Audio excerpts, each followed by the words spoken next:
Vamos, então, ao nosso segundo painel. Para dar sequência, a gente quer convidar aqui a Vládia Pompeu, assessora especial do Advogado-Geral da União.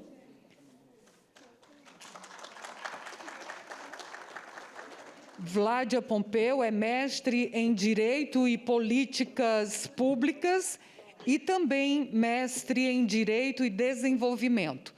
É mentora em Liderança e Governança e ela vai mediar agora o segundo painel, nesse segundo dia do Seminário de Governança Municipal para Prefeitos e Gestores Municipais.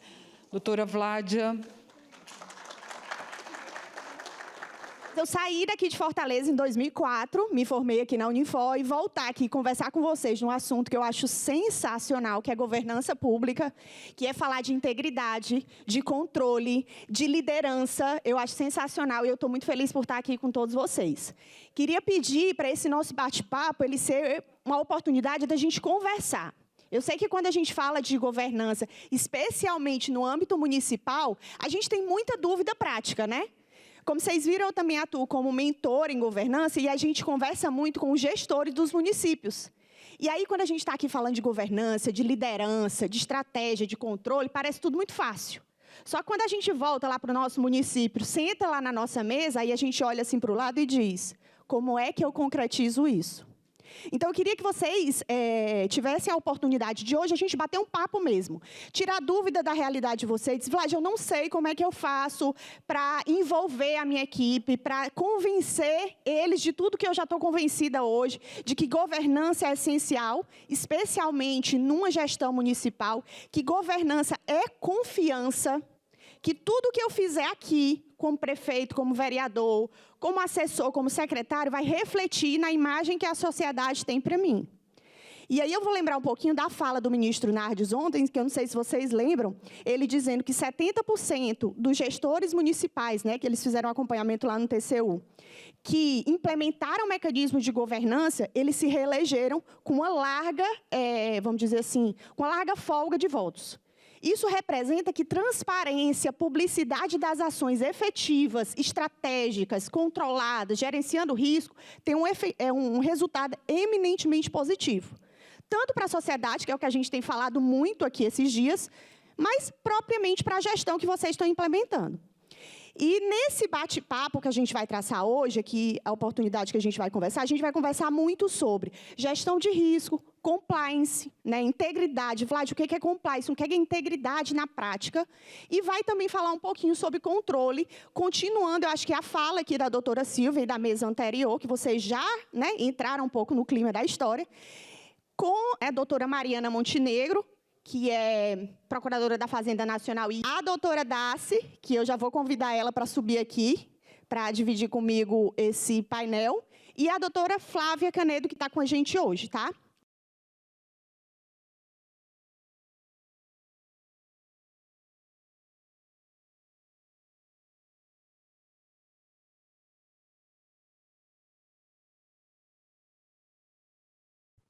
É um prazer estar com vocês.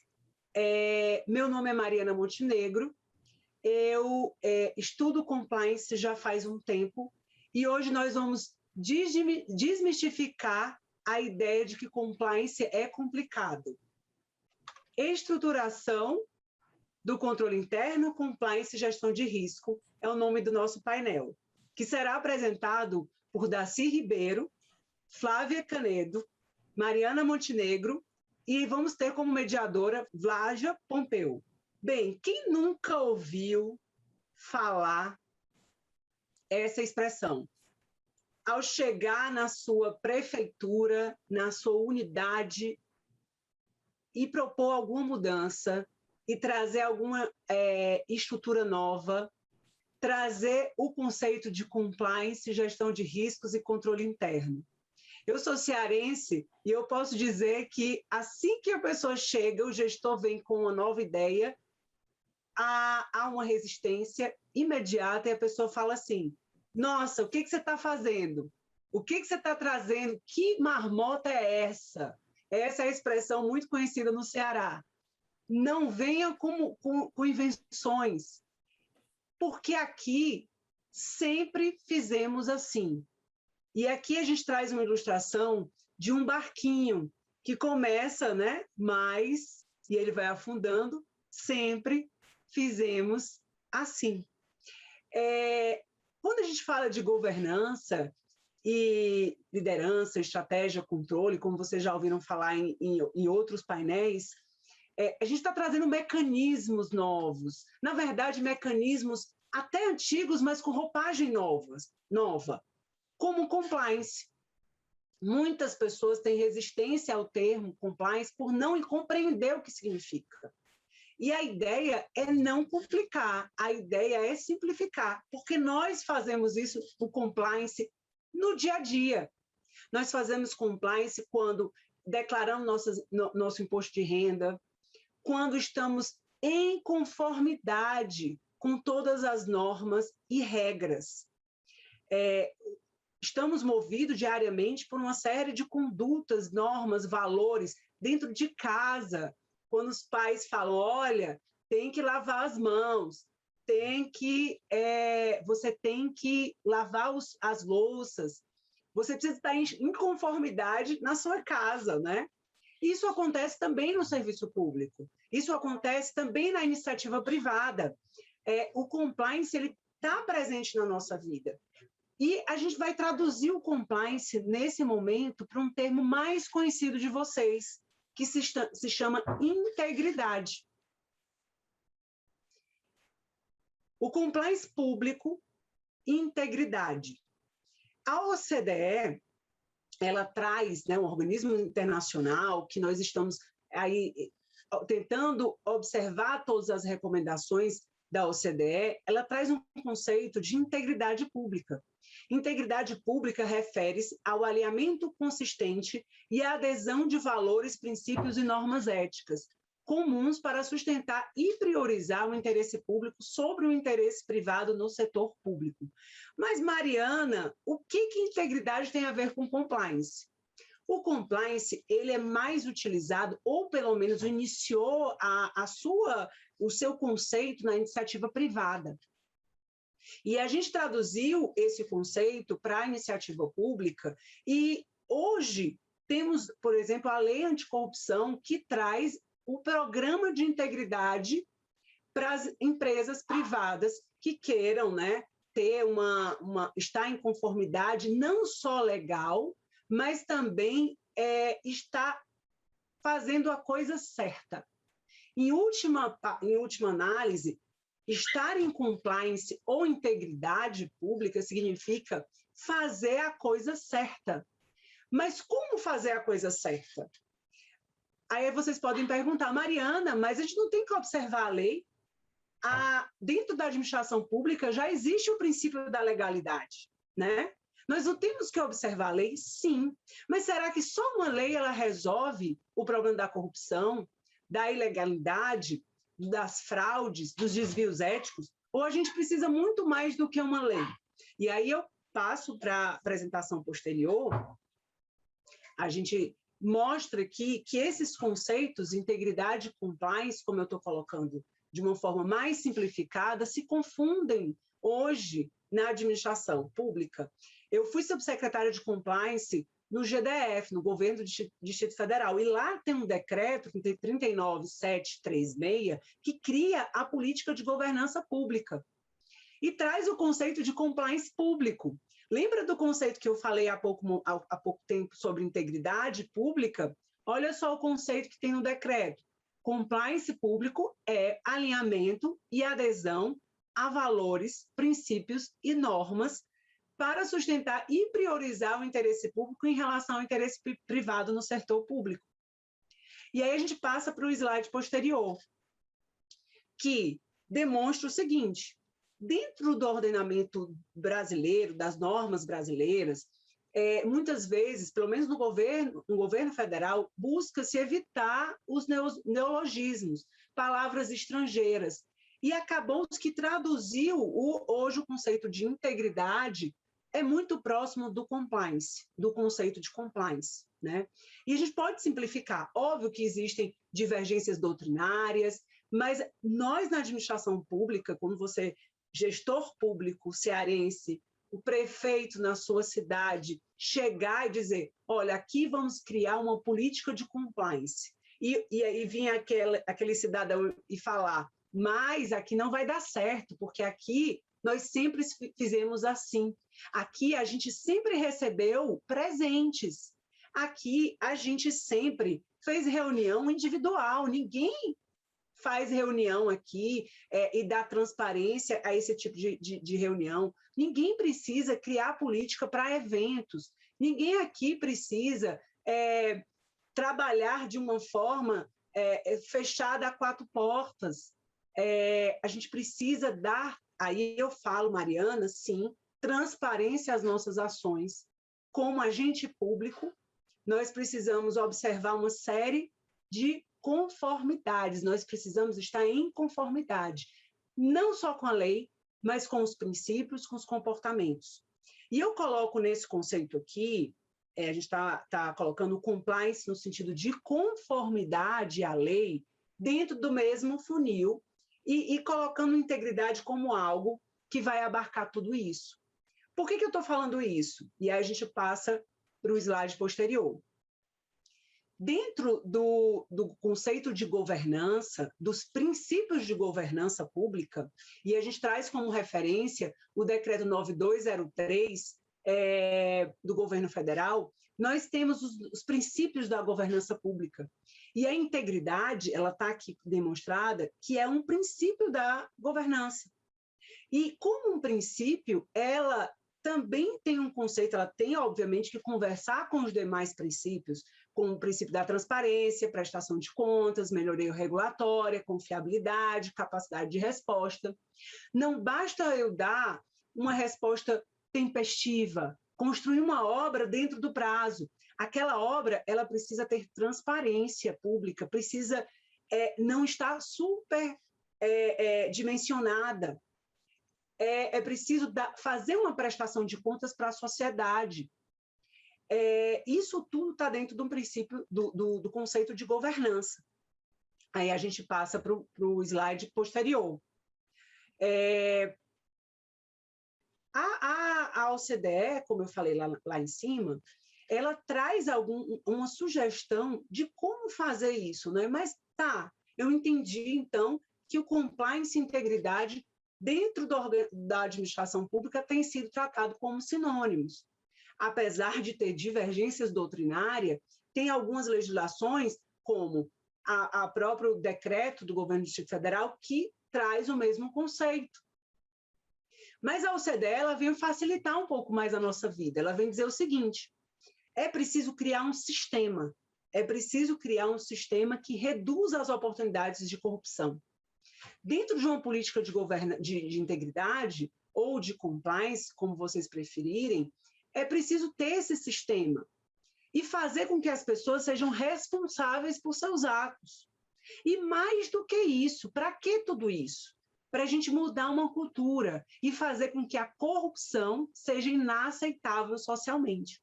Então, olha só, o sistema, com todas essas ferramentas e mecanismos, ele precisa, ao final, ter o desafio de mudar uma cultura. A gente passa para o slide posterior. Eu costumo comparar, por exemplo, uma das ferramentas de uma política de integridade é o programa de integridade, que pode ser também conhecido como programa de compliance. Esse programa é uma ferramenta, é um mecanismo que é utilizado para detectar, para trabalhar na prevenção, na detecção, na punição e remediação de fraudes e atos de corrupção. Esse programa de integridade no governo federal é obrigatório. E a gente traz aqui a imagem do carro de corrida, uma imagem que, inclusive, eu iniciei a apresentação com essa imagem, não estava muito tão visível, mas a ideia é mostrar que a administração pública ela precisa ser eficiente, ela precisa correr, né? Inovar, né? E precisa ter toda aquela complexidade de um carro de corrida, com toda a aerodinâmica, com todo o funcionamento dos pneus, mas é importante que tenha um motor muito bom, porque no momento que haja uma crise, No momento que tenham uma situação de risco, que aí a gente vai falar, próximas palestrantes vão falar sobre o risco, é importante que o freio funcione. Naquelas curvas, né, sinuosas, é importante que o freio funcione.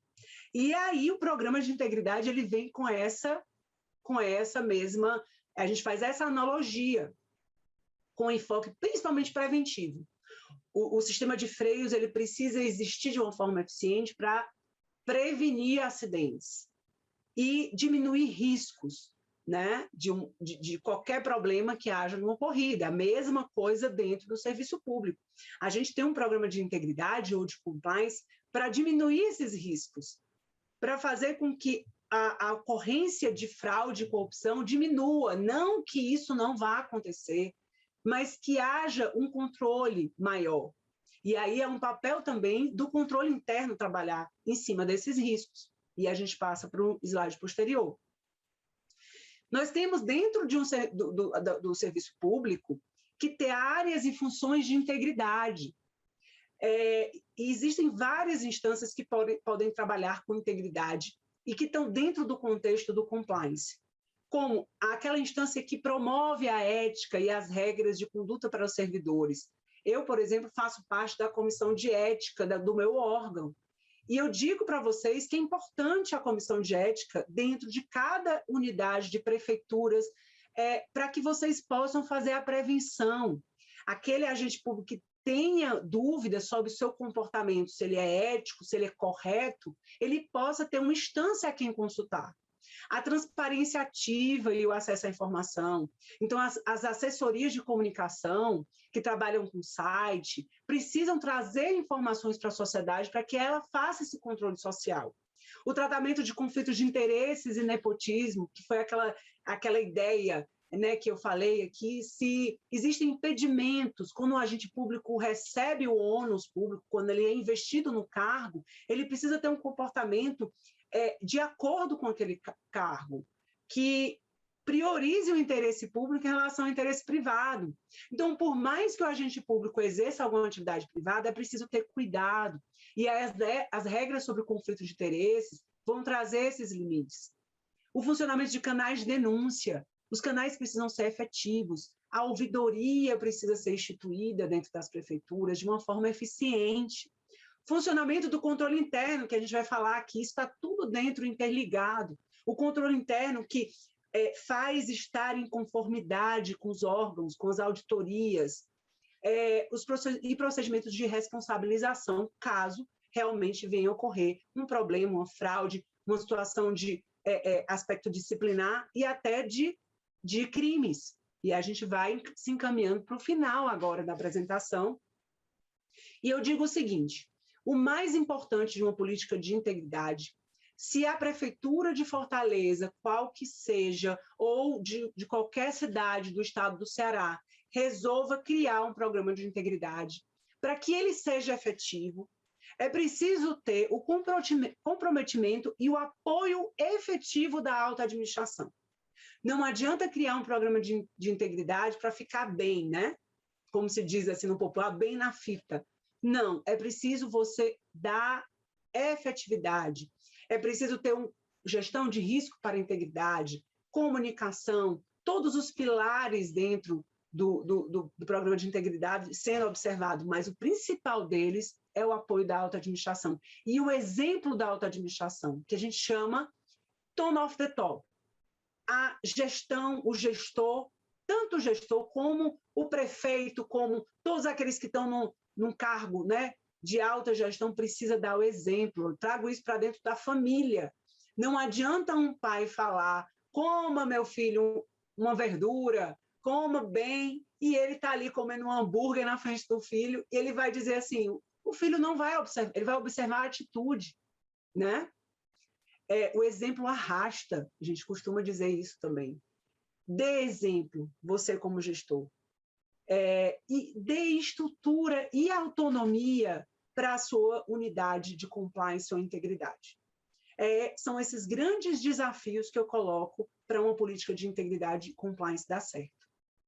Então, eu me encaminho agora para o final, né? Tenha cuidado com a sua reputação, zele por sua reputação. Não basta ser honesto, tem que parecer ser honesto. Coloco agora o meu contato, caso precisem tirar dúvidas, estou à disposição.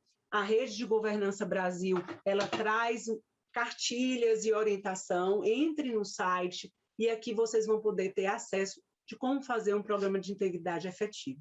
Passo a palavra agora para a minha colega Flávia, para que ela possa trazer mais conceitos, informações e desmistificar essa ideia de que é complicado o compliance, de que é complicado a gestão de risco e o controle interno. Flávia, com você. Obrigada. Obrigada, Mari. Excelente apresentação. E como a Mari falou, são temas bastante interligados, né? O compliance, a gestão de riscos, o controle interno, são instrumentos muito relevantes para que a gente tenha uma governança efetiva nas nossas organizações, né? Na nossa prefeitura, nas nossas secretarias. Então, acho que o que eu vou falar aqui vai reforçar um pouco da fala da Mari e vai trazer um pouco mais vai ser uma conversa, um bate-papo que a gente vai ter, para a gente conseguir, de fato, como a Mariana falou, desmistificar esses temas que são muito falados hoje em dia e que a gente acaba achando que não tem a ver com o que a gente faz no nosso dia a dia, né? Eu vou pedir para colocar só na tela. Nós vamos entrar agora um pouco sobre gestão de riscos, né? Vou pedir para você passar, por favor, para a gente colocar na tela aí uma pergunta, para provocar uma reflexão, tá? Gente, né? Hoje, você gerenciou riscos em alguma situação da sua vida pessoal? Eu queria que todos que estão aqui escutando nesse momento pensassem um pouquinho em que momento do seu dia você pode ter gerenciado algum risco. Por que dessa pergunta, né? Como a gente está falando, esses são assuntos, são instrumentos de governança que fazem parte, né, do dia a dia aí dos gestores e que são importantes para que a gente consiga atingir resultados melhores, né? Nós trabalhamos para a sociedade, entregamos para a sociedade e a gente quer fazer isso de uma forma que, de fato, agregue valor e que a gente entregue da melhor forma possível, com o menor custo, né? Com o maior tempo e abrangendo todo o público-alvo que a gente deseja, né? E então, a governança ela vem aí como um modelo para a gente conseguir alcançar esse objetivo. E a gestão de riscos é mais um instrumento desse modelo. E a gestão de riscos, a gente costuma conversar sobre isso e as pessoas falam, não, isso é coisa de órgão de controle, é do Tribunal de Contas, é da Controladoria, da Auditoria Interna, quando, na verdade, a gestão de riscos é um modelo de pensamento que está presente diariamente no nosso cotidiano. A gente faz isso de uma forma intuitiva, às vezes sem perceber. Quer um exemplo? Acho que já deu um tempo aí para todo mundo refletir um pouco. Quando a gente decide contratar um plano de saúde, quando a gente decide contratar um seguro de vida, um seguro de carro, a gente nada mais está mitigando o nosso risco, por exemplo, no caso do seguro de carro, de ter um prejuízo financeiro por um roubo, né? Por enfim, algum acidente, alguma batida, que a gente não quer correr esse risco de ter um grande prejuízo financeiro, e a gente transfere esse risco para uma seguradora, né? Todos os seguros que a gente faz, nada mais é do que a gente transferir esse risco para um terceiro, né? Quando a gente escolhe como a gente vai aplicar o nosso dinheiro, não, eu vou deixar na poupança porque eu não tenho tempo para pensar em ações, ler sobre ações, sobre os riscos, como que está aí a volatilidade do mercado, então vou deixar na poupança. Não, vou aplicar aqui num CDB que eu acho mais seguro, que rende mais, num tesouro direto, ou não, vou correr mais riscos, vou aplicar em ações. A gente nada mais está do que analisando um risco e decidindo a melhor forma de atuar naquele risco para a nossa vida, né? Quando a gente acorda começa o nosso dia, para que a gente consiga cumprir os nossos compromissos profissionais ou compromissos pessoais, e a gente no dia anterior pegou o nosso celular, pegou o nosso reloginho, colocou um despertador, a gente nada mais está do que gerenciando o risco de a gente se atrasar para aquele compromisso que a gente tem, ou mesmo não acordar e não ir para esse compromisso, né? Então, a gente já começa o nosso dia gerenciando riscos, né? E aí eu acordei, tomei um café e fui lá tomar aquele remedinho que eu preciso tomar todos os dias. Eu estou novamente gerenciando o risco de ter alguma crise aguda ou piorar, né, alguma doença crônica que porventura eu possa ter. Até quando eu fui no médico e o médico determinou que aquele remédio era o que eu ia tomar naquela dosagem exata, ele também estava gerenciando o risco, né, para mitigar aí os riscos relacionados àquela doença que a gente possa ter, e ele fez isso analisando, inclusive, todos os indicadores que ele tinha disponível, né? Então, os nossos exames, né? Se eu der esse remédio aqui, eu vou atacar esse outro órgão, então eu vou dar esse aqui, que esse aqui não tem, né, nenhuma externalidade naquele órgão, então ele decide o remédio e a dosagem que ele vai dar para a gente com base numa avaliação de risco, né? Lá voltado para a medicina. E quando a gente saiu para o nosso compromisso, se a gente, vou de carro, e pegou o aplicativo, qualquer que seja, e definiu a nossa rota, a gente também está mitigando o risco, né, de chegar atrasado, de pegar um engarrafamento, né, e isso impactar no nosso compromisso, ou um acidente, né, que esteja aí no meio do caminho, ou mesmo a gente está mitigando o risco de não conseguir chegar no compromisso, porque a gente não sabe qual que é o caminho para chegar até lá.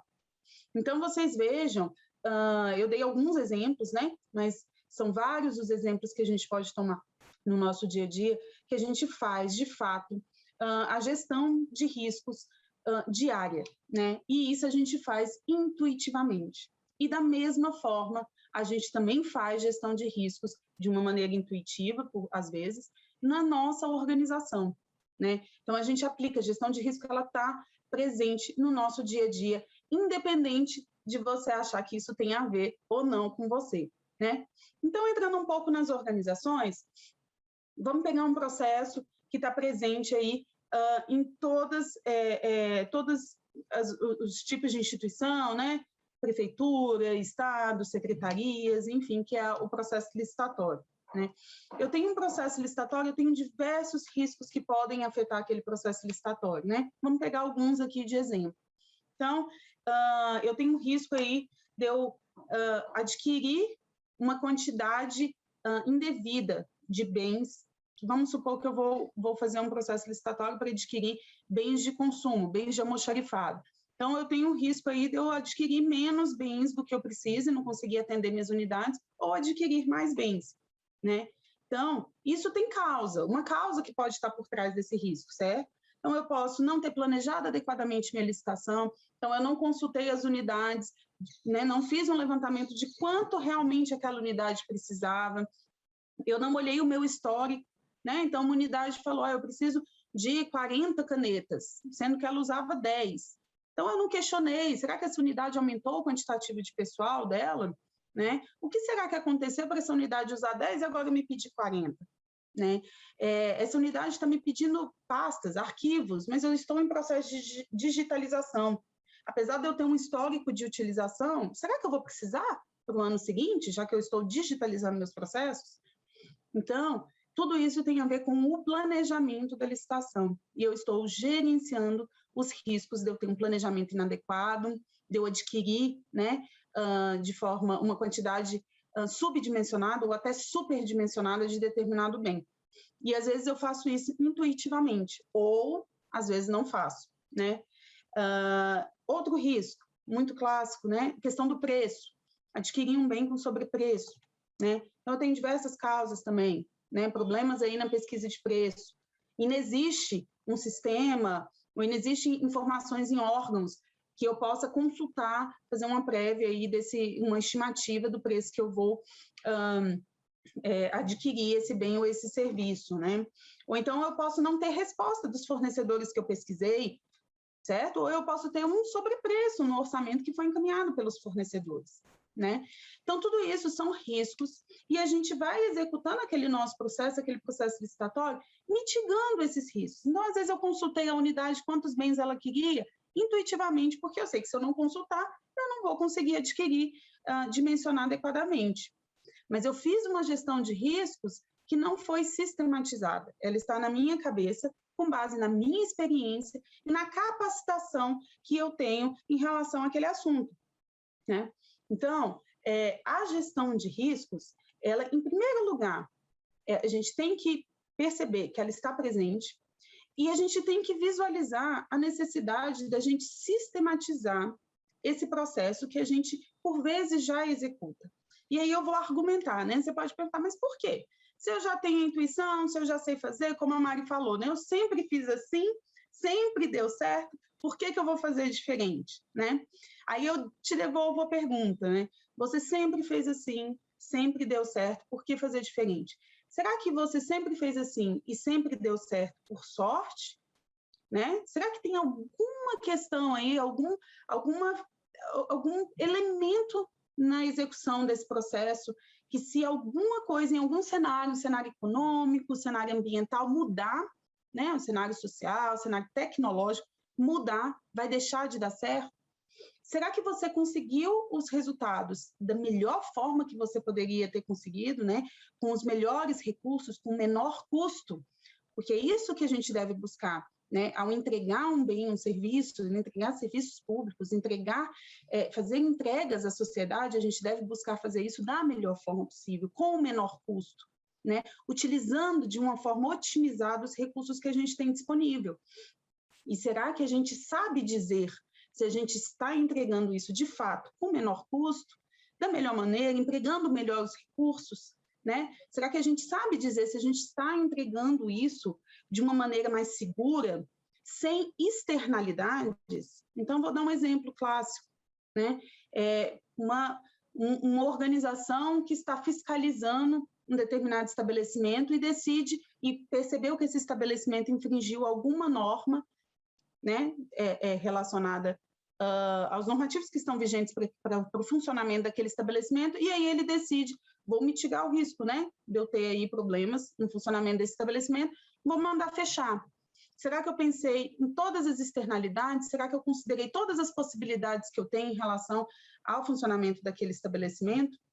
Porque isso conta. Eu mando fechar aquele estabelecimento, podendo tomar outras ações, claro que se essa for a única ação, for a ação determinada em legislação, eu tenho que cumpri-la, mas será que eu avisei aos demais órgãos que são atingidos por aquele estabelecimento? Será que aquele estabelecimento está envolvido na prestação de outro serviço público que pode ser impactado em função da minha decisão? Então, tudo isso, uma sistematização de um processo de gestão de riscos, vai me trazer uma maior reflexão e uma maior visualização de como trabalhar melhor, né? Além disso, lembra quando eu comentei, o gestor ele faz a gestão de risco intuitiva lá no processo licitatório porque ele tem muita experiência, ele já sabe quais são os principais problemas que podem acontecer na execução do processo licitatório. Ele tem muita capacitação, né? Ele faz muitos cursos, ele busca muito conhecimento. Mas isso está no indivíduo, no funcionário, no servidor, no gestor. Isso não está na instituição. Então, quando você implementa um processo de gestão de riscos, você nada mais está fazendo do que institucionalizar um conhecimento adquirido no âmbito daquela organização. Então, se aquele gestor, ele, por um motivo ou outro, ele tiver algum afastamento, seja temporário, seja definitivo, você consegue ter agregado à instituição de uma forma, né, formalmente, aquele conhecimento que a instituição foi produzindo ao longo dos anos. E qualquer outro funcionário e servidor que entre no lugar daquele gestor, ele vai conseguir visualizar quais são os principais problemas, quais são as atividades, né, os controles que aquela instituição está implementando para mitigar aqueles principais riscos, né, que ele passa ali naquele processo licitatório, e aquele gestor vai ter uma maior facilidade de dar continuidade à condução daquele processo que ele está tendo, que ele está executando, né? Então, isso é um outro benefício da gestão de riscos. A gente agregar, a gente fazer uma gestão de conhecimento na nossa instituição, tá? Então, a gente tem que desmistificar um pouco aqueles mitos, né, de que isso é só para órgãos de controle. Não é, isso faz parte do nosso dia a dia operacional e é de responsabilidade de todos que executam um processo, uma atividade organizacional. Desmistificar também o outro mito de que a gestão de riscos vai me trazer mais trabalho, eu vou ter que sentar com a minha equipe, fazer uma planilha, fazer um inventário de riscos, avaliar. À primeira vista, a gente acha que é mais uma atividade que a gente vai executar, mas a gente tem que refletir que essa atividade, na verdade, ela vai estar otimizando e diminuindo o meu trabalho. Não digo nem lá na frente, eu digo agora mesmo. O processo de gestão de riscos, o processo de identificação de riscos e de avaliação desses riscos, por si só, ele já muda a cultura da organização, tá? Ele já é um processo de capacitação, de trocas de conhecimento, troca de experiência, e a gente já consegue visualizar gargalos, sobreposição, trabalhos duplicados, e a gente consegue priorizar aonde que a gente vai alocar os nossos recursos. Vou dar um outro exemplo. Eu já participei de diversas oficinas de gestão de riscos, inclusive gosto tanto do assunto que estudo esse assunto, estudei no âmbito do meu mestrado e continuo estudando, então eu faço diversas atividades relacionadas ao levantamento de riscos. E vou dar um feedback, que é um feedback muito interessante. Numa das primeiras oficinas que a gente participou, um gestor, depois que a gente fez as oficinas, levantamos os riscos do processo, o gestor respondeu, né? Deu essa devolutiva. Falou, nossa, é um órgão federal e essa unidade ela recebe informações de vários estados, né, do nosso país. E aí esse gestor falou, nossa, tem alguns estados que eu preciso receber informação de uma maneira mais tempestiva que outras, porque ele, né, é um dado mais sensível e que eu preciso trabalhar esse dado que tem uma maior complexidade. Então, alguns estados, eles são, de fato, a informação, né, daquele estado, ela precisa chegar antes, de fato, do que outros estados. Só que eu não conseguia visualizar essa questão de prioridade, então os dados não chegavam no dia que eu precisava que eles tivessem chegado, no dia que eu tinha agendado junto àquele outro órgão para que chegasse, eu parava toda a minha equipe para cobrar aqueles estados o envio daqueles dados. E depois de eu fazer todo um processo de análise, de identificação de riscos, eu percebi qual dado era de fato mais crítico para o meu processo, e eu consegui otimizar o meu trabalho. Então, eu sei que aquele dado é mais crítico, antes de vencer o prazo, eu já estou cobrando ele do Estado. Eu estou alocando mais recursos de tempo, de trabalho mesmo dos meus servidores, para que aquele dado chegue tempestivamente. Não que o outro dado não seja importante, mas aquele outro dado eu vou trabalhar ele de uma forma diferenciada, porque aquele dado primeiro ali daquele estado, ele é mais sensível e eu preciso dele antes. Então, eu estou diminuindo o meu trabalho, que antes eu parava toda a minha equipe para cobrar todos os dados da mesma maneira. E eu preciso dar um trabalho diferenciado para aquele determinado dado que eu preciso com maior tempestividade. Então, a gente vê um caso prático de que a gestão de riscos, ela trabalha a nosso favor. Ela não é mais um trabalho para a nossa atividade, ela é uma atividade, um processo que ela vai auxiliar a gente a ter um resultado mais eficiente, né? Ou seja, menos custos, otimizar os meus servidores, meus funcionários, né? Vai ajudar a gente a cumprir as nossas metas, né? Sermos mais eficazes e vai ajudar a gente, de fato, a agregar valor, porque a gente vai atuar, vai alocar mais recursos naquilo que, de fato, é mais crítico, naquilo que tem uma probabilidade maior de acontecer, que tem um impacto, seja um impacto no atingimento do meu objetivo, na imagem da minha secretaria, da minha prefeitura, seja um impacto na minha entrega para a sociedade. É esses que eu vou priorizar. Não que os demais não sejam importantes, mas há um tratamento diferenciado para aquilo que é mais crítico, para aquilo que é mais extremo, em relação àquilo que tem uma probabilidade menor, tem um impacto menor. Eu não vou alocar os mesmos recursos para algo que tem uma probabilidade menor e um impacto menor, em relação a algo que tem um impacto gigantesco para a política pública que eu estou conduzindo, o processo que eu estou conduzindo, né? E aí vem a pergunta, como então implementar um processo de gestão de riscos? Já que o gestor, ele é o responsável por implementar essa gestão de riscos, como que eu implemento isso de uma forma institucional? Na minha prefeitura municipal, na minha secretaria municipal, como que eu faço isso? Em primeiro lugar, é desejável que se estabeleça uma metodologia de gestão de riscos, né? O que é a metodologia de gestão de riscos? Nada mais é do que a definição dos critérios que eu vou adotar para dizer o que é uma probabilidade baixa, o que é uma probabilidade alta, né? Então, vou utilizar frequência, né? Vou utilizar um critério subjetivo, então, tem uma probabilidade menor disso acontecer, então isso é baixo, uma probabilidade maior, então isso é alto, né? O que é na metodologia que eu vou definir o que é o impacto, né? Então, ele vai impactar a minha imagem de uma forma gigantesca, né? De uma forma crítica, então é um impacto extremo. Vai impactar a entrega que eu estou fazendo para a sociedade, então é um impacto extremo. Não, isso aqui tem pouco impacto, não interfere na entrega, não interfere na minha imagem, né? Não interfere no meu atendimento aos critérios de conformidade, aos critérios que a legislação traz, aí, né? Relembrando a fala da Mariana, a importância da gente olhar também para os riscos de integridade, para os riscos operacionais, os riscos de conformidade, que são tão importantes quanto, né? Pois estamos no âmbito do setor público e queremos entregar também em conformidade com a legislação e olhando para os valores que precisamos demonstrar para a sociedade, precisamos internalizar, porque são os valores que precisamos ter como servidores e agentes públicos, né? Então, a metodologia nada mais vai do que direcionar como eu vou fazer o meu processo de gestão de riscos, né? A Rede Governança Brasil, e aí a fala da Daci traz isso de uma forma mais detalhada, está trabalhando aí no desenvolvimento de uma metodologia de gestão de riscos para as prefeituras municipais, para auxiliar aí na implementação desse processo, né, na institucionalização de um processo sistemático de gestão de riscos na prefeitura e nas secretarias. Mas, diante das experiências que a gente vai passando, especialmente aqui no governo federal, a gente vai visualizando, né, a necessidade de que haja um ponto focal dentro das organizações para que esse processo seja implementado, porque esse ponto focal ele vai ter a responsabilidade de disseminar conhecimento aos demais funcionários, disseminar os conceitos de gestão de risco.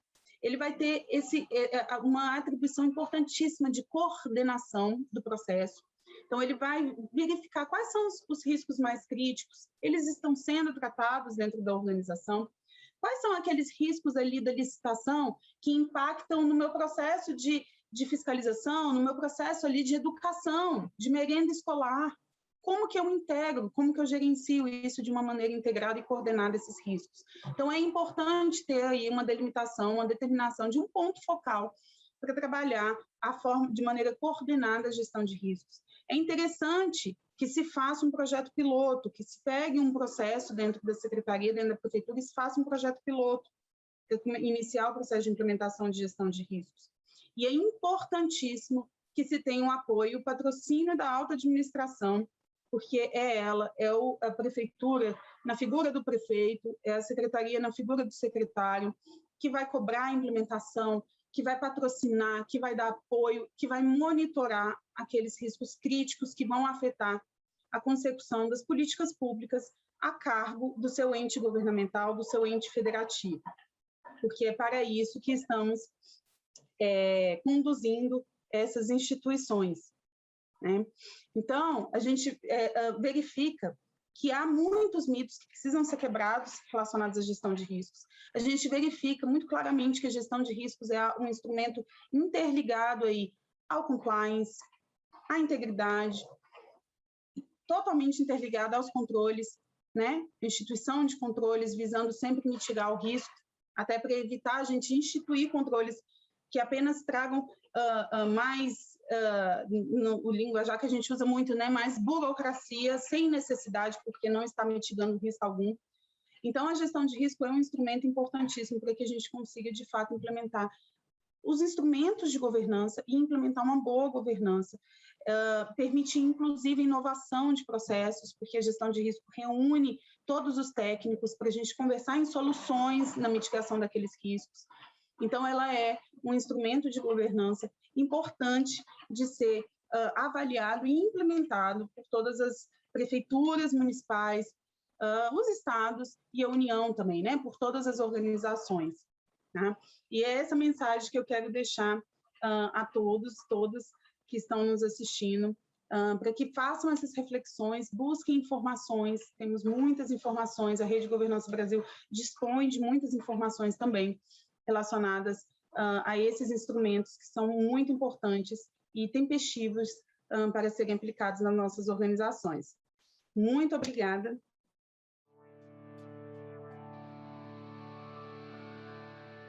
né, a partir de agora, a gente vai conversar, eu e a Daci, sobre esses assuntos. Então, eu queria deixar vocês completamente à vontade. Não tem hora para fazer perguntas. E quando a gente estiver conversando aqui, Vládia, surgiu uma dúvida prática lá do meu município. O que assim, de alguma coisa prática, como é que eu faço para implementar o controle interno? Existe um mecanismo, existe uma ideia básica, por onde eu começo? Fiquem à vontade, tá? Eu vou, antes de mais nada, apresentar aqui o currículo da minha parceira, né? A Daci, ela é bacharel em História pela UNB, tem MBA Executivo em Negócios Financeiros pela PUC Rio de Janeiro e pós-graduação em Comportamento Organizacional e Gestão de Pessoas. Bem-vinda, Daci. Tudo bom? Obrigada, gente. Agradecer ao convite, né, Rede Governança Brasil, aos organizadores. Estou muito feliz de estar aqui no Ceará. Eu vim aqui já uma vez dar uma palestra e um curso para a Companhia de Água e Esgoto. É a segunda vez. Muito feliz sempre de voltar ao Ceará. Excelente. E assim, é um prazer assim, a gente dividir aqui com todos, né, a larga experiência que você tem, especialmente na área de controle, né, Daci?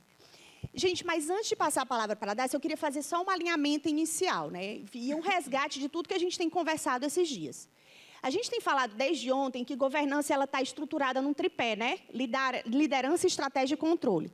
Eu brinco que desde que eu comecei a trabalhar com governança, ainda sem ter a clareza de que o que eu fazia, o nome era governança, porque a gente começa a trabalhar com gestão, e aí só um parêntese, eu atuo na área de corregedoria desde 2010. Eu tive a oportunidade de ser corregedora-geral da AGU, corregedora-geral da ANAC, enfim, então, uma larga assim, experiência nessa parte de controle. Mas, quando eu comecei a trabalhar com controle, nessa perspectiva correcional, a gente mal falava de governança dentro das instituições. E vejam que eu atuo na Advocacia Geral da União, né?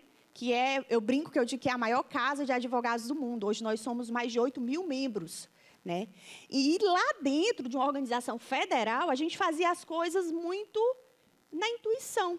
A gente praticava a gestão, né, a execução das tarefas diárias muito intuitivamente, achando que dava certo e com base nas experiências imediatamente anteriores que a gente tinha. Acredito que muitos de vocês, né, também vivam um pouco dessa experiência.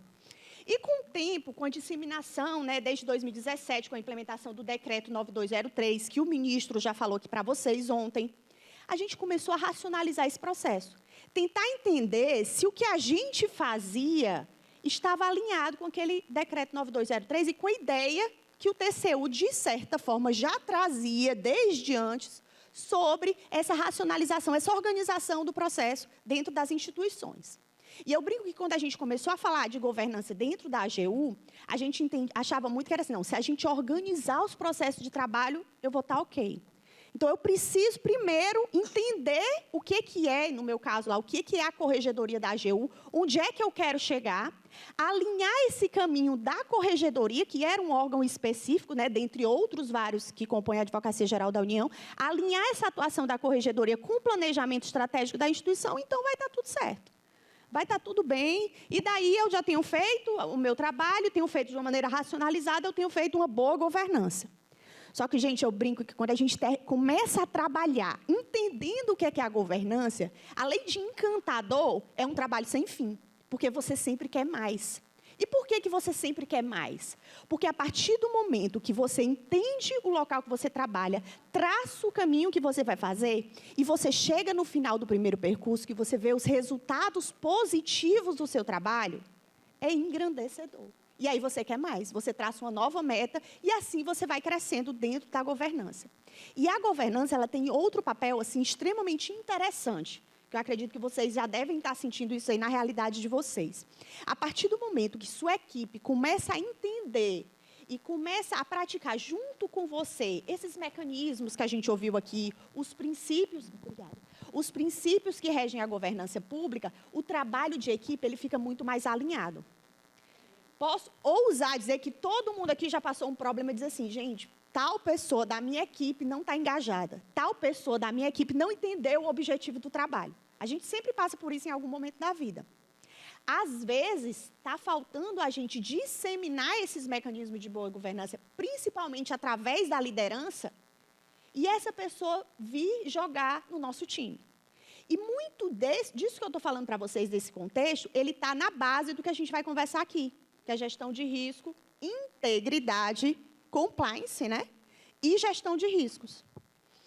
Para não ser repetitiva, mas só lembrando, desde ontem a gente está falando, olha, reconheçam os seus riscos, né?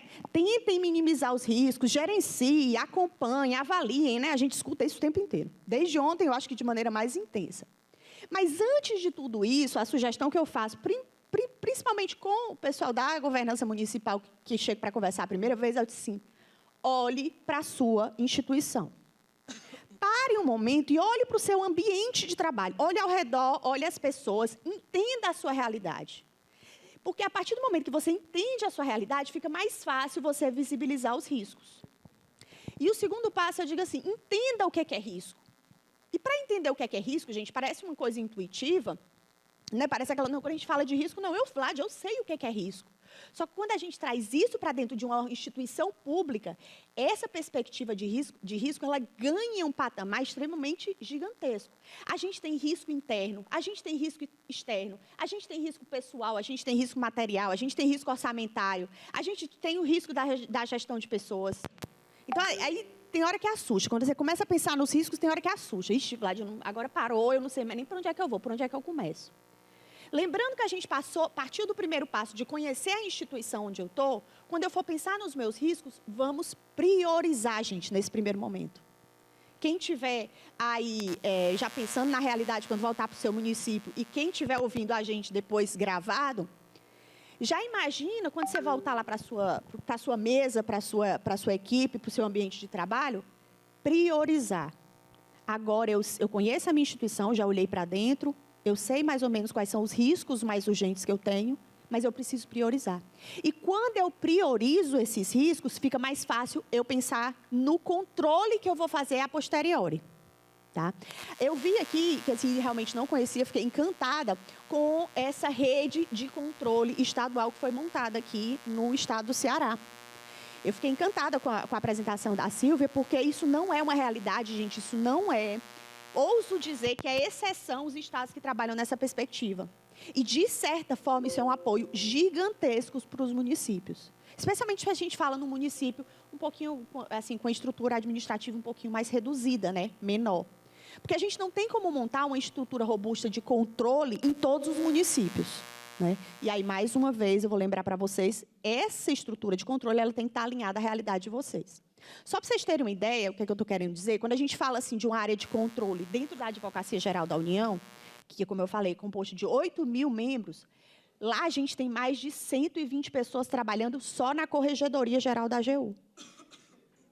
Então, é uma estrutura gigantesca. Nós temos 5 corregedores auxiliares, porque a Corregedoria da AGU, ela faz não só essa atuação de controle dos servidores, dos advogados da União, ela não é apenas aquele órgão que faz essa gestão disciplinar, aplicação de penalidades, investigação de irregularidades praticadas pelos membros, mas ela também faz uma atividade que a gente chama que é a correição. A AGU hoje ela tem mais de 800 unidades, né, correcionáveis, e cabe à Corregedoria visitar essas unidades, avaliando o serviço que está sendo prestado por essas unidades. Então, veja como é robusto uma estrutura de controle interno de um órgão desse. Eu não posso exigir de um município ou de um estado que tem uma estrutura menor uma robustez de uma estrutura dessa. Não faz o menor sentido, não tem a menor lógica. O fato, entretanto, é que a gente tem que entender que eu tenho que ter um embrião de controle em qualquer organização pública hoje. É exigência, gente. E, assim, se tiver aqui alguma experiência de algum caso que se fala, a gente ainda não começou a trabalhar, vamos dizer assim, estruturalmente organizada, o mecanismo de controle do meu município, do meu órgão, enfim, da minha instituição.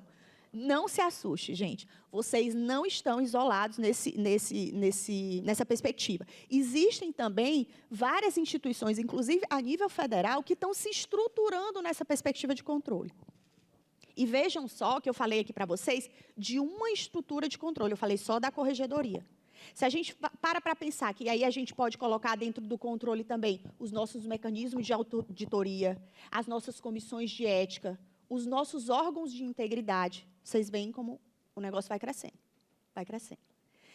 Mas o que eu, assim, nessa primeira fala, o que eu queria que vocês tirassem assim de mais importante? eu preciso controlar. Esses dias a gente falou, eu preciso avaliar, eu preciso monitorar e eu preciso controlar. E quando eu preciso controlar, eu tenho que pensar basicamente nesse tripé, gente. Eu preciso gerir riscos, eu preciso analisar a integridade do meu órgão e eu preciso efetivamente instaurar os processos para efetivar esse controle. Então, essa é a base de quando a gente está falando de controle interno de uma maneira mais pragmática aqui para vocês. Eu vou pedir para a Daci falar um pouquinho para vocês, contar um pouquinho para vocês nessa perspectiva de gestão de risco.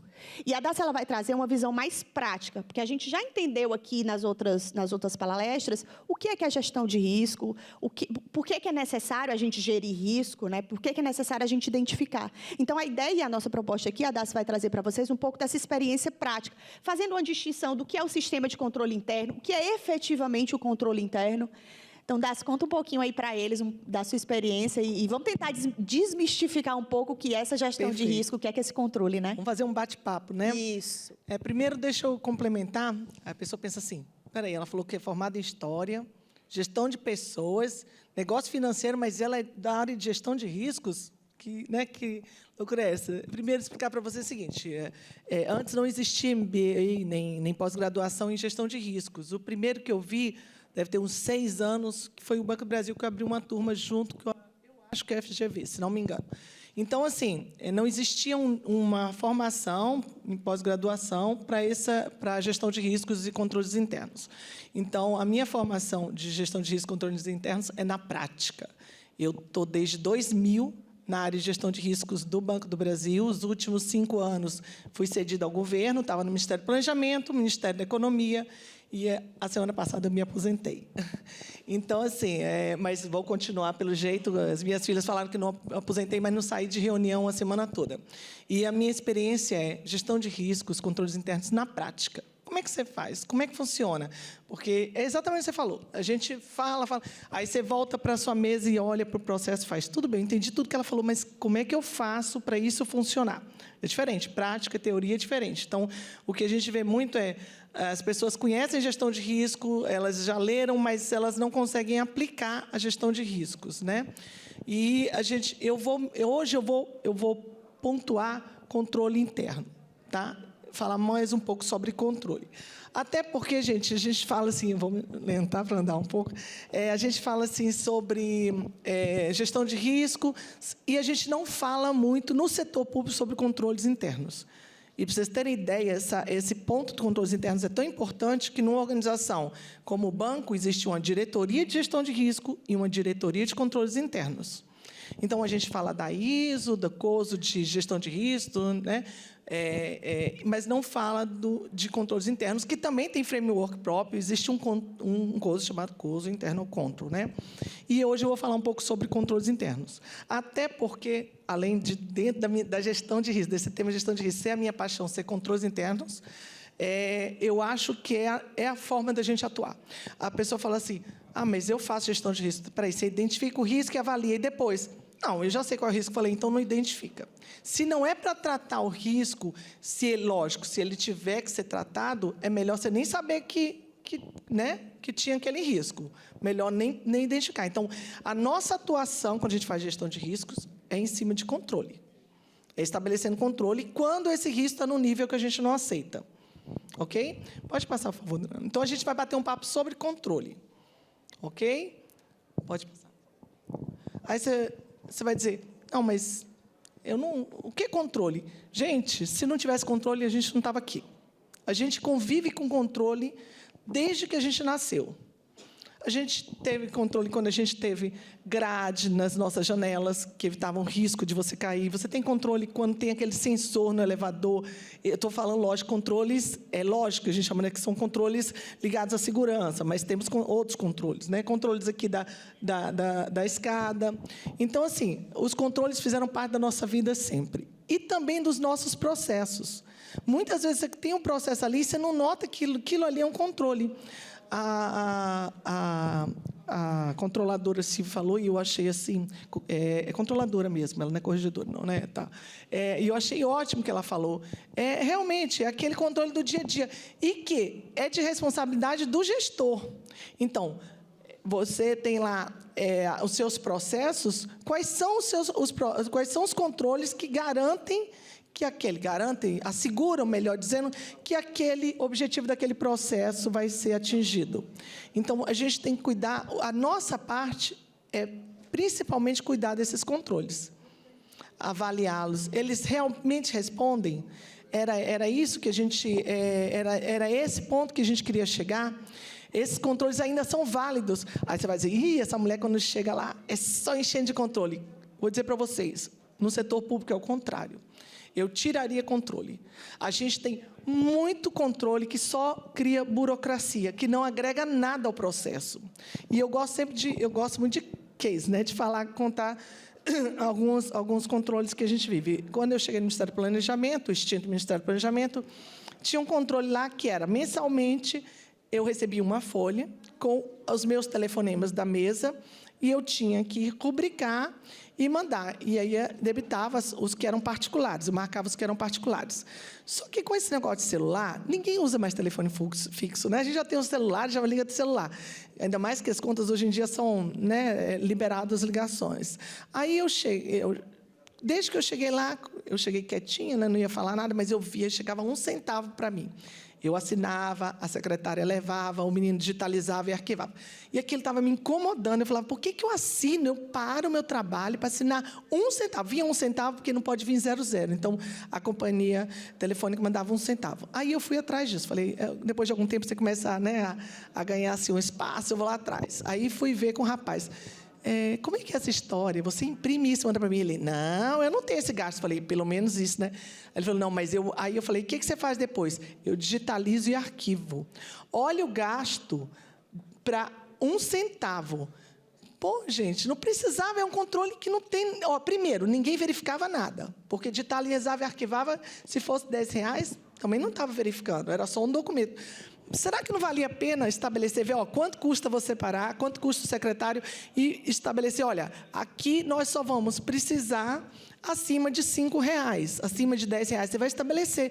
E abaixo, não precisa desse controle, certo? Deixa eu te dar um exemplo, gente, que eu estava falando que a gente faz mentoria com municípios. Sim. E um exemplo muito parecido com isso, na área de gestão de pessoas, que assim, eu achei super significativo, porque eu já ouvi várias pessoas falarem isso.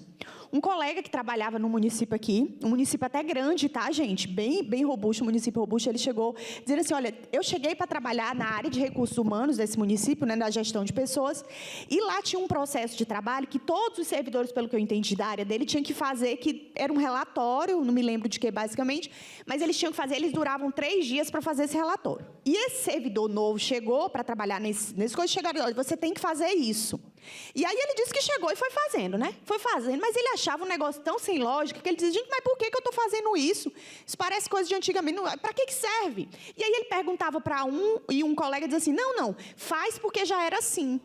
Não, mas por que eu estou fazendo isso? Não dá para a gente fazer de uma maneira eletrônica, mais automatizada, tarará. Ele falou, não, faz porque disseram que é assim, a gente sempre fez assim. Aquela história, né? Faz, a gente sempre fez assim. E aí ele conversou com o chefe dele, falou, olha, mas eu estou fazendo isso. Isso aqui vai para quem? Ele perguntou para a chefia. Isso aqui vai para quem? Aí a chefia disse assim, não sei. Então, olha como é engraçado. A gente falando de controle, quando a gente fala de controle, a gente sempre pensa na perspectiva de criar mecanismos, geralmente cria burocracia, para chegar a um determinado fim. Só que a gente normalmente não pensa no sentido inverso. Principalmente quando a gente chega numa gestão nova, que tem os processos de trabalho estabelecidos, a gente, às vezes, faz por rotina e não olha. Resultado, descobriu-se que esse relatório que eles estavam fazendo, na verdade, depois que a equipe fazia, ia para o chefe, e o chefe mandava para uma área que sequer recebia. O negócio ficava lá, os relatórios ficavam lá arquivados. Ninguém analisava esses relatórios, que tinham 6, na verdade, a equipe lá dele eram 6 pessoas produzindo relatório que demoravam 3 dias para cada pessoa, para não ter finalidade alguma. Então, aqui é uma perspectiva inversa do controle, que vai muito nessa linha, né? O controle, ele tem que estar alinhado à estratégia estabelecida por cada equipe, por cada instituição. E ele tem que ser revisitado, gente. Então, eu só queria acrescentar isso. É isso mesmo. A gente vai fazendo. E os processos vão mudando. Hoje, principalmente com essa era digital aí, os processos estão mudando. E, às vezes, as pessoas continuam fazendo aquele trabalho É porque... Aí ele virou para mim e falou assim, exatamente isso. Olha, mas a norma exige. Eu falei, então vamos mudar a norma. Por quê? Porque nós temos que vamos dizer, aproveitar melhor a nossa mão de obra. E buscar também os controles mais automatizados, né, gente? Controles automatizados são sempre melhores, o custo é sempre menor. Não tendo controles manuais, tudo bem, tem que controlar. Agora, o que não dá é para encher de controle. Encher de controle, né? Eu estava vendo outro dia com essa... Eu sempre falo que nada é só ruim, né? A pandemia trouxe para a gente algumas visões. A gente não podia receber as pessoas. E muita gente, com isso, mudou os processos. Então, tinha um processo que eu tinha que assinar e levar assinado. Durante a pandemia, aí eu questionei, falei, gente, espera aí, eu não posso mandar pelo meu e-mail institucional... já é minha assinatura digital, né? Ou vocês fazendo pelo SEI, aí eles, como não podia estar presencial, eles reviram. Agora, será que isso já não podia ter sido feito antes? Será que precisava o servidor sair da mesa dele para ir lá levar um papel, gente, físico, documento, a gente não sabe nem onde guardar mais. Né? Não tem mais nem onde guardar. Então, a gente tem que repensar. Controle não é só encher o processo de controle, isso é burocratizar. É exatamente a maior reclamação que a gente ouve do cidadão. Nós somos burocráticos. Somos. Às vezes, você tem um número, você tem duas organizações que conversam, mas o cliente tem que trazer você um número que já está no seu sistema. Por que aquilo ali já não está com você? Então, quer dizer, nós temos que tentar facilitar a vida do cidadão, melhorar os processos e tirar controles desnecessários, que não agregam. Tem controle que não agrega nada. E tem controle em duplicidade também. Tá? Então, os controles fazem parte da nossa vida, são importantes, mas eles não podem sufocar o nosso processo. O custo desse controle não pode ser maior do que o benefício que ele traz. Esse de 1 centavo é o exemplo. O custo dele era maior do que o benefício de 1 centavo. Então, vamos olhar o nosso processo e tentar não pôr mais controle. Onde tiver necessidade, a gente vai pôr controle, e onde não tem, nós vamos tirar controle. Justificado, testa, passa um tempo sem o controle, justifica, né? Não é só sair tirando e observa. Realmente continua, tá legal? Tá, então vamos tirar esse controle. Então, temos que enxugar nossos processos, tá? Pode virar, por favor. E aí, eu vou falar um pouquinho sobre... Aí vocês viram Pode passar, Delano, por favor. Vocês viram a controladora falar de controles. Espera aí, a Darcy está falando de controle, ela falou de controle. O que é controle, afinal? Então, vamos estabelecer aqui uma coisa muito importante. A gente tem chamado controles, né, controle interno, aliás, e no singular, o sistema de controle, que é formado por aquelas linhas determinadas, orientadas pelo IA, que é a corregedoria, a segunda linha, né, o TCU como a quarta linha, e a primeira linha, que é o gestor. Gestor, segunda linha, que faz parte da gestão, a terceira linha, que é a corregedoria, e a quarta, que é o TCU. Então, esse é o nosso sistema de controle, que não deixa de ser um controle institucional, gente. Ele não é um controle transacional, que a gente chama, que é aquele controle do processo ali, de verificar, de analisar, de conferir. Não, mas ele é um controle do Estado. Então, existe o sistema de controle composto por essas 4 linhas, que eu acho assim, eu não vou repetir, porque eu acho que a doutora Silvia já falou e falou bem. Eu ia falar sobre isso, mas não vou mais falar, porque ela já falou, eu achei que foi legal a parte que ela falou sobre isso, e a parte de controles internos. E aí, o que é esses controles internos que a gente tem usado com esse? São aqueles controles que você tem para que o seu processo atinja os objetivos que você imaginou. Então, você tem lá um processo de compras e contratação para que as suas compras e contratações sejam feitas dentro do tempo, dentro da lei, né, da forma mais correta possível. Então, mais correta possível, não, mais correta, não tem que ser correto, né? Então, assim, a gente tem que ter muito cuidado quando fala de controles, porque, apesar de tudo ser controle, existe o que a gente chama de controle interno, que é o sistema, as linhas, e existe os controles dos processos, que é o que a gente precisa urgente começar a entender, para trabalhar com gestão de risco nos processos da gente. Porque eu vejo que o pessoal consegue identificar risco, consegue até avaliar. Aí, quando chega nos controles, não consegue estabelecer controles que sejam eficazes. Então, eu acho que esse é um ponto que a gente precisa desenvolver quem já está trabalhando com gestão de riscos. Tá? E eu vou passar para vocês um vídeo agora, eu espero que dê certo, né? Deu certo lá, né, Delana? A gente fez, eu sou da área de controle, a gente costuma fazer teste, né? Mas nenhum controle é 100%. Então, tem sempre o risco de não dar. Pode apertar o Enter, por favor. Acho que está sem som, pessoal. Acho que está sem som.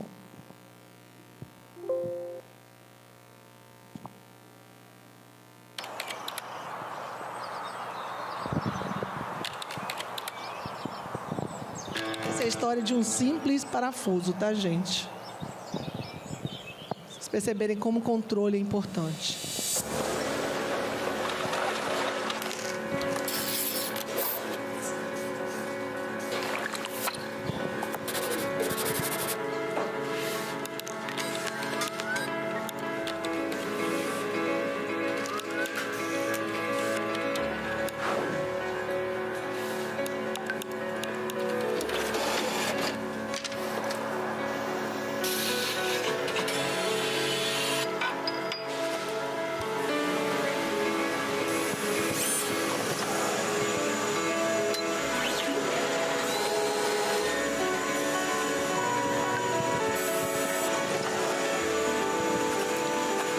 Imagina que parafuso é esse?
Essa é a história da fabricação do parafuso, o único parafuso que segura a roda de um carro de corrida de Fórmula 1, né?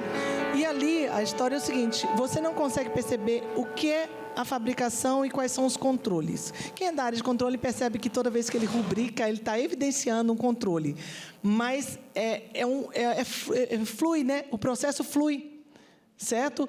Imagina o controle que tem que ter uma fabricação de um produto desse, né?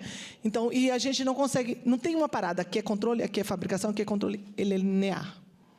Né? Eu costumo falar que, para mim, um dos cases mais legais de controle e o controle de um risco, que é um risco alto, né? É o risco, sempre que envolve vidas, o risco é alto, né? Então, eu queria falar um pouco sobre controles com vocês e queria trazer também uma novidade, né? Nós, da Rede Governança Brasil, estamos desenvolvendo uma metodologia, né, que nós devemos entregar até o final do ano, uma metodologia de gestão de risco.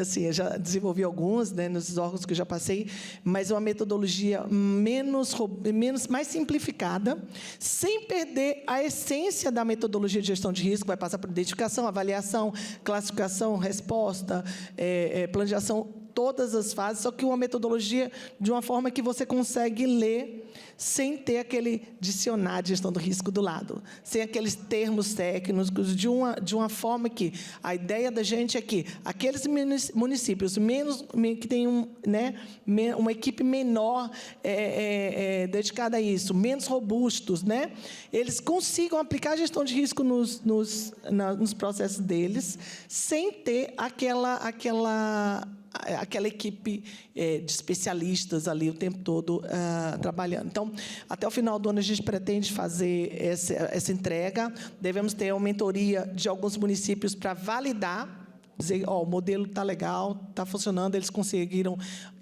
trabalhar sem a participação da gente. E, no futuro, talvez transformar esse curso num curso online também, facilitando a vida dos municípios que têm uma estrutura menor. Então, eu queria agradecer, me deixar à disposição da Rede Governança, né, vocês, eu sou coordenadora do Comitê de Gestão de Riscos da Rede Governança Brasil. Então, se vocês precisarem ajuda em algum momento, alguma coisa, olha, eu preciso de ajuda de alguém, eu estou aposentada, mas continuo atuando, podem pedir auxílio, sendo do setor público, sem problema nenhum, tá bom? Tá joia? Obrigada. Obrigada, Daci. Da fala da Daci, gente, eu acho que fica muito clara a necessidade da gente atentar para essa área de controle, né? Verificar os nossos controles, entender os nossos riscos, reavaliar as nossas funções, nossos processos de trabalho, nossa estrutura organizacional. Isso, eu acho que ficou bem claro. E a necessidade da gente entender o controle não com uma perspectiva de burocracia, né? Eu acho que a Daci repetiu isso várias vezes, mas um instrumento que é necessário, que é factível, mas para a gente identificar quais são os controles internos, os processos de controle que a gente precisa implementar, a gente precisa estar atento, acho que a 2 itens essenciais. Primeiro, criatividade, né? Eu acho que hoje nunca se exigiu tanto dos profissionais, inclusive dos profissionais públicos, né? Criatividade e inovação. Não tenham medo de ousar, não tenham medo de repensar o processo de trabalho de vocês. E aí eu vou aderir mais uma terceira chamada de atenção aqui para vocês. Cuidado com a utilização de experiências de outras instituições. Aí, Vlad, você está dizendo que não é para eu experimentar processos de trabalho que já estão funcionando em outras instituições? Não, gente, longe de mim dizer isso. Eu sou aquela que já pensa assim, gente, o que já está feito, está funcionando, a gente não precisa inventar a roda, né? Vamos usar. Mas a gente tem que ter a perspectiva muito clara de que, às vezes, experiências que dão muito certo no município do lado, no meu, talvez ela precise de algumas adaptações. Importar exemplos de outras unidades, ele é essencial, mas ele precisa estar adaptado à realidade de vocês. Então, assim, eu brinco muito que a gente tem que disseminar muito. Governança exige isso da gente, que a gente dissemine, divulgue. Se não fosse assim, né, a gente não estava aqui conversando esses dias com vocês. Mas cuidado com a adaptação desses processos. E outra coisa que eu acho que é extremamente interessante, que eu não posso deixar de falar, é que a gente tem que ter sempre como alvo, como mira, permeando todo esse processo, uma palavrinha que a gente tem ouvido muito no serviço público: integridade. Compliance, né? Gente, eu não sei vocês, mas eu achava tão chique quando eu começou esse negócio de compliance, integridade, né? E eu que trabalhava com corregedoria e toda essa estrutura de esquematizar, né? Estruturar um sistema de integridade, né? Eu achava assim, gente, a AGU vai dar agora um sistema de integridade, vai ser sensacional. E o negócio difícil da gente trabalhar, eu não sei vocês, mas o negócio difícil. Porque quando a gente estava aqui falando, vamos melhorar nossos processos de trabalho. Aí é mais fácil, tem um processo, tem uma norma, tem uma regra, eu vou lá, observo, mudo, adapto, vai dar certo.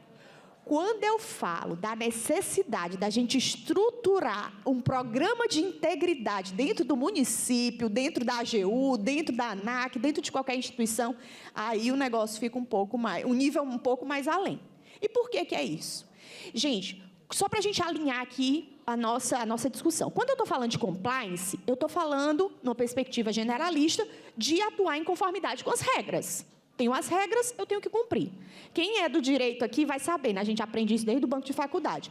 Quem é servidor público, cumpre o que está na lei. O setor privado pode fazer tudo que a lei não proíbe, né? A gente sabe isso de cor, é um mantra. Mas quando a gente está falando de integridade, a gente dá um passo mais além do compliance. Não é só atuar em mera conformidade. Eu preciso alinhar valores éticos de toda a equipe. Aí o negócio fica tenso, né? Porque, como eu falei, processo aceita tudo, a gente ajeita, a gente organiza. Agora, lidar e incorporar valores éticos robustos e consolidados dentro de uma instituição, aí a gente dá um passo além. E já há algum tempo a gente tem sido exigido, inclusive no âmbito federal, eu não sei como é que está aqui no governo do estado do Ceará, né? Mas no âmbito federal isso já está normatizado, legislado, o próprio decreto 9203, ele traz essa exigência das instituições terem programas de integridade, né? Então, passou a ser uma obrigatoriedade de todas as instituições. E como é que a gente trabalha, gente, essa consolidação de princípios e valores éticos dentro de uma equipe?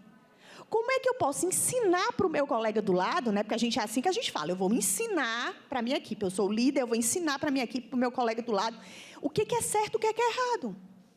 Não sei se vocês já passaram por isso, mas assim, eu não vou educar ninguém, né? A pessoa já veio educada de casa, ela já tem que saber o que é certo e o que é errado. E a verdade é que a gente tem sido exigido essa outra proposta mais pedagógica, mais estrutural.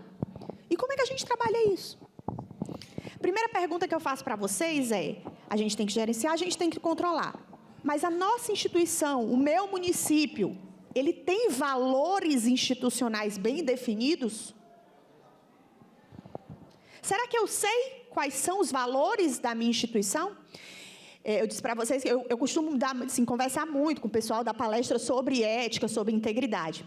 E, gente, todas as vezes que eu pergunto assim, para instituições que já têm planejamento estratégico. Eu vi aqui que a Silvia falou, até um levantamento bem bacana, né, do percentual aqui de municípios que já têm um planejamento estratégico mais ou menos estruturado.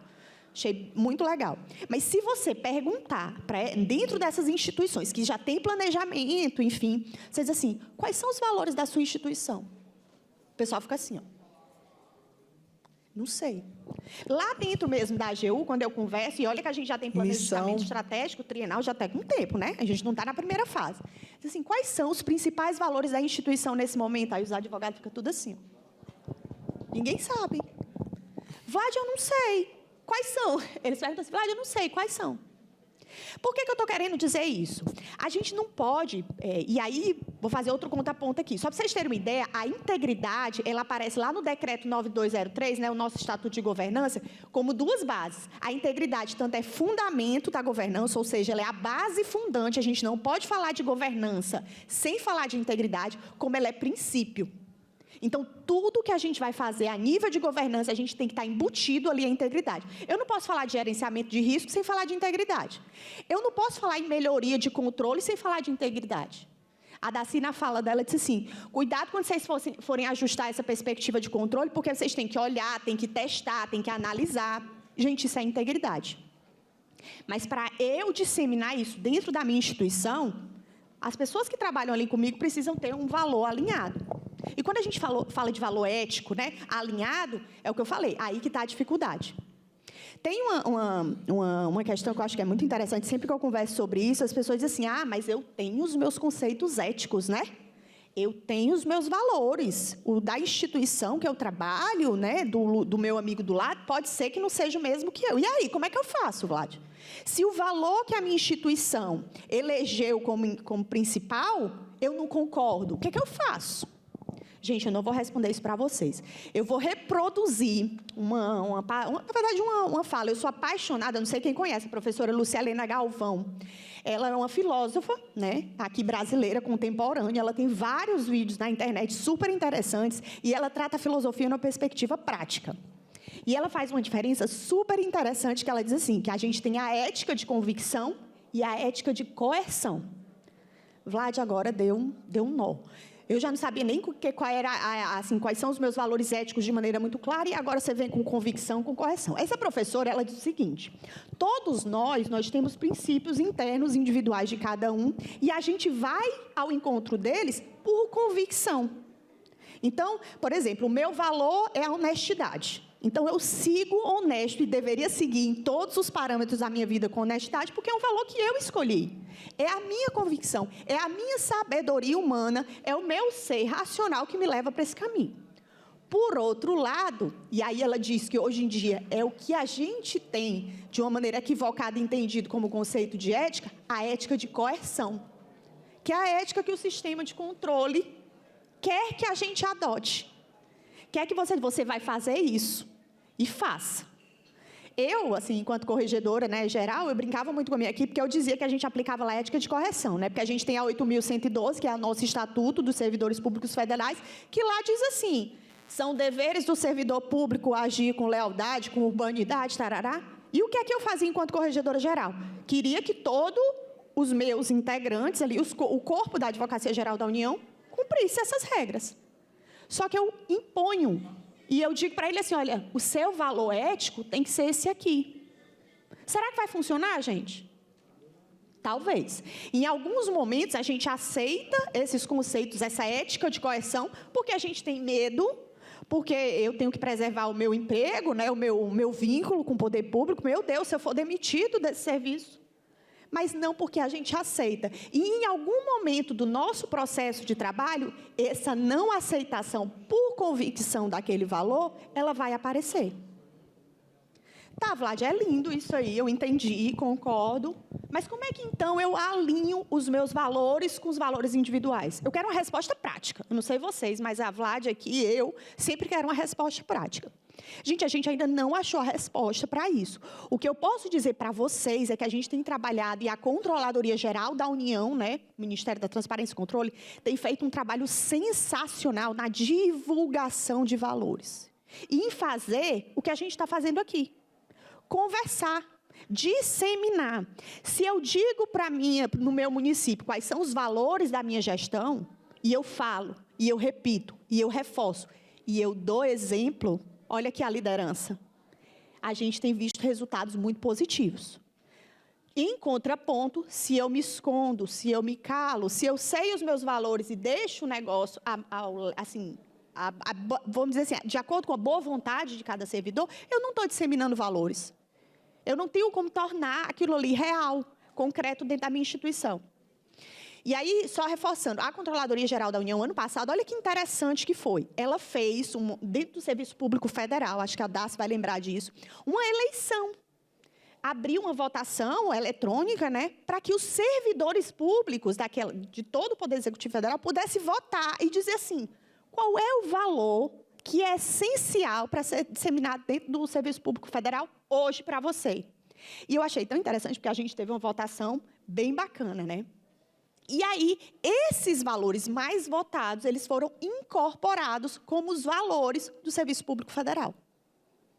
E hoje, a Controladoria Geral da União está nesse segundo e terceiro passo. Disseminar, conversar, divulgar esses valores. Na ideia de que, se a gente conversa sobre governança, se a gente conversa sobre valores, é mais fácil a gente disseminar uma cultura de integridade. Não queiram, ouso dizer que será utópico a gente imaginar que a gente ensina ética e integridade de uma maneira coercitiva. Veja que eu estou falando isso aqui para finalizar uma palestra de controle, que a gente passou a palestra todinha dizendo tem que ter controle, tem que ter controle. Tanto um controle, né, de conduta comportamental, mas um controle de processo. E eu estou finalizando aqui com vocês dizendo o seguinte, antes do controle, a gente tem que trabalhar a base. Com o controle, concomitantemente ao controle, a gente tem que trabalhar a base. Depois que passa o controle, eu continuo trabalhando a base. Lembra que quando a gente fala de corrupção, eu tenho que detectar, remediar, prevenir, apurar e fiscalizar atos fraudulentos. E só para finalizar aqui, gente, tem um livro que eu gosto muito, que fala dessa perspectiva, que eu acho que, assim, tranquilizou meu coração, na verdade. É um livro que chama Mais Pura Verdade sobre a Desonestidade. Não sei se aqui vocês já ouviram falar. De um pesquisador israelense que chama Dan Ariely. Ele tem vários livros publicados, mas esse especificamente, ele traz material empírico. Muitas pesquisas que ele fez para analisar em que medida o ser humano ele pratica pequenos atos de corrupção. E olha que interessante o resultado, assim, a grosso modo, da pesquisa dele. Ele diz o seguinte, todos nós temos um limiar, vamos dizer assim, de praticar pequenos atos, que ele chama pequenas trapaças, ele nem fala corrupção. E ele diz que esse limiar é aquele ato em que você mantém incólume a visão que as pessoas têm de você.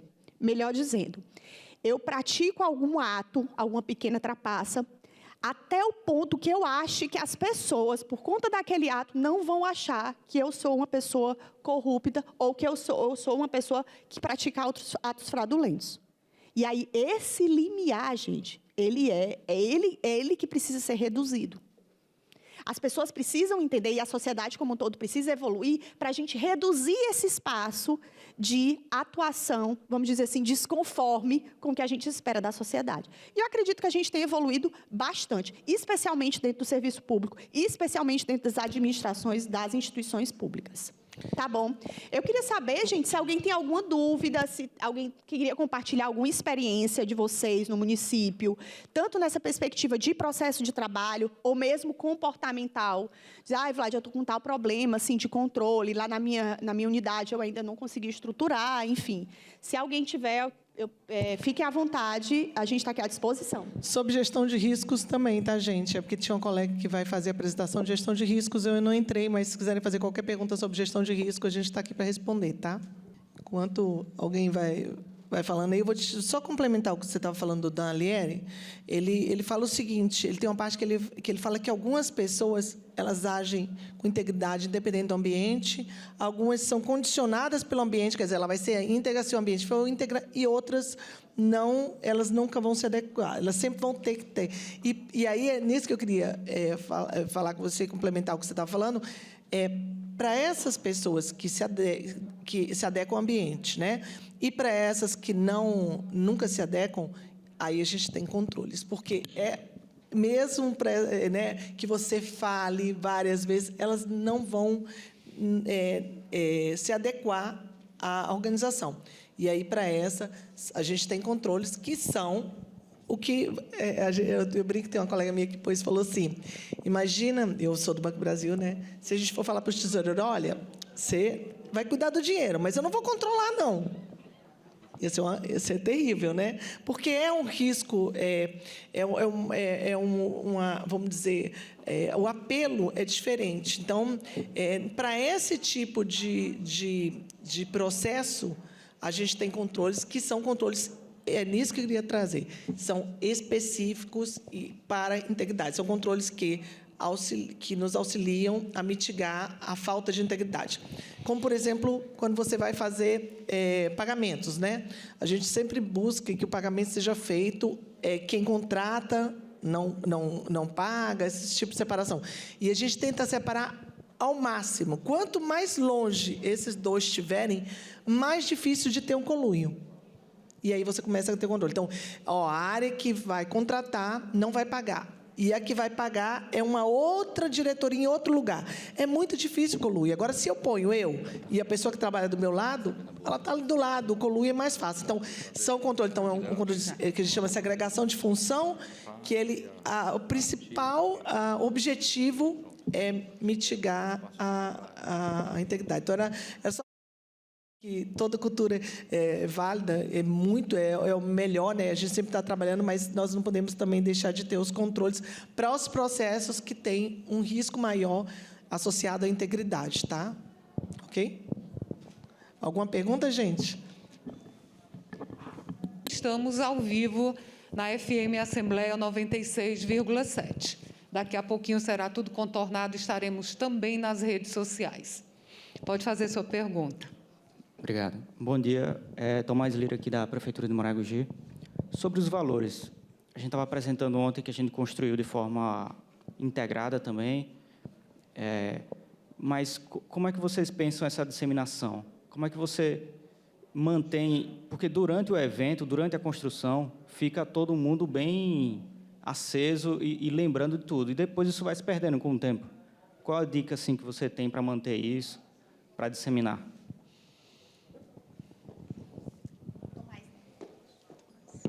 Tomás, obrigada. Eu vou te falar o que a gente tem feito. Disseminar, conversar, reforçar, consolidar. E aí, quando a gente entende que a integridade ela é um desenvolvimento comportamental, gente, e aí quem for pai e mãe aqui vai concordar comigo. Ninguém constrói determinado comportamento numa criança se a gente não está reforçando, né? Então, a gente precisa reforçar e conversar sempre sobre isso. A gente não tem como trabalhar valores divulgar valores, como o Tomás perguntou, se a gente não estiver reforçando. O que é que a Controladoria Geral da União está fazendo, gente? Ela tem feito eventos, muitas divulgações, desses que a gente tem feito aqui, reforçado nas atuações delas diária, né, esse tipo de valor. Para quanto mais o servidor ouvir aquela perspectiva, ele vai incorporando. Além do que, a gente também trabalha, e aí todo o sistema de poder correcional do Poder Executivo Federal, que fica dentro da Controladoria Geral da União também, atua isso nos processos de apuração. Né? Porque aqui a gente está falando uma ótica preventiva, mas, efetivamente, a gente tem os controles, que aí a gente já vai estar naquela perspectiva processual. E aí, nesse momento, a gente também reforça. É um trabalho de formiguinha. E o importante é que a gente absorva que ele não se esgota. Ele tem que ser implementado de maneira constante. E mais um reforço que eu acho que eu fiz, eu queria fazer mais uma vez. O papel da liderança, gente, é fundamental. Só para dar um exemplo para vocês, a gente estava trabalhando lá e eu participei ativamente do grupo de trabalho que está fazendo a revisão do código, vamos dizer assim, do Código de Ética do Serviço Público Federal. Né? A gente tem um decreto já em vigor, e a gente estava trabalhando, um grupo de trabalho na presidência, para revisitar, né, esse código, a gente precisa atualizar esses normativos. E o mais interessante que a gente vê nisso é que, por exemplo, as regras, se você lê as regras que estão lá no decreto, todo mundo concorda. Todo mundo concorda. Aí você começa a dar exemplos concretos, olha, mas o servidor tal foi demitido por isso, por isso, por isso. Né? Foi aberto um processo de auditoria para analisar a unidade tal, e aí você dá uns exemplos bem concretos com o que está escrito lá, aí a pessoa já diz assim, não está consolidado o que está ali no decreto. Ser honesto, probo, leal, gente, é muito abstrato para o ser humano. Se a gente não traz isso, se a gente não concretiza isso e traz para o dia a dia, fica aquele negócio assim naquela nuvem, né? Você sabe que é certo, mas você... Então, eu acho, Tomás, que eu estava dizendo, uma das iniciativas é isso, é a gente conversar, é a gente reforçar, é a gente utilizar a nossa liderança como exemplo. Né? E a liderança está afinada com os valores e praticando, né, atividades. E aí, o grande papel, gente, dos prefeitos, dos assessores, dos líderes de equipe. Eu gosto muito de dizer, e está lá no decreto essa definição, no decreto 9203, que diz que a liderança ela é uma análise do aspecto comportamental do ser humano. E aí, quem trabalha aqui há mais tempo no serviço público vai concordar comigo. Quando gente, que a gente falava, né, em desenvolver competências comportamentais do servidor público? A gente não falava disso, né?